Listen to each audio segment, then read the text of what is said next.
আজকে আমরা দেখতে যাচ্ছি Amazfit Band 7 এই স্মার্ট ওয়াচটি আজকে আমরা আনবক্সিং করব। তবে এই স্মার্ট ওয়াচের স্পেসিফিকেশন অনেকে দেখে ফেলেছি বা ওয়াচটিও দেখে ফেলেছি।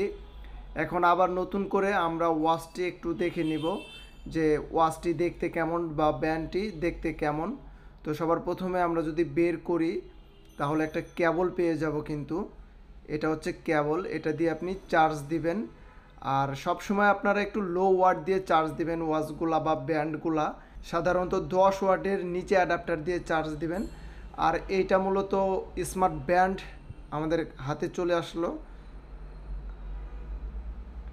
এখন যদি আমরা এটা খুলে দেখি দেখতে কেমন, তো ব্যান্ড সাধারণত একটু চিকন টাইপের হয়ে থাকে বা ফিটনেসের জন্য কিন্তু ব্যান্ড একদম পারফেক্ট।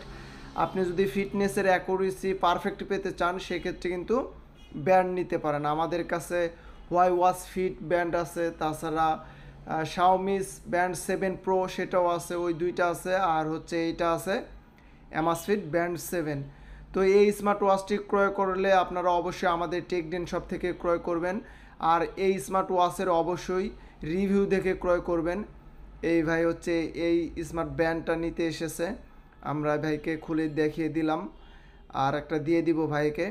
আর এটা কিন্তু 5 ATM ওয়াটার রেজিস্ট্যান্ট, তারপর হার্ট রেট পাবেন, স্লিপ মনিটরিং পাবেন, স্পোর্টস মোড পাবেন, অ্যামোলেড ডিসপ্লে, আর হচ্ছে আলট্রা লং ব্যাটারি লাইফ। আর ব্যান্ডে সাধারণত আপনার চার্জ ব্যাকআপটা কিন্তু একটু সবসময় বেশি থাকে। আর মূলত সব স্মার্ট ওয়াচ বা ব্যান্ড আপনার ইউজের ওপর ডিপেন্ড করে। আর এটাতে সব নোটিফিকেশন আসবে, ফেসবুক, মেসেঞ্জার, হোয়াটসঅ্যাপ, ইনস্টাগ্রাম, সেক্ষেত্রে কিন্তু আপনার ইউজের ওপরই ডিপেন্ড করবে।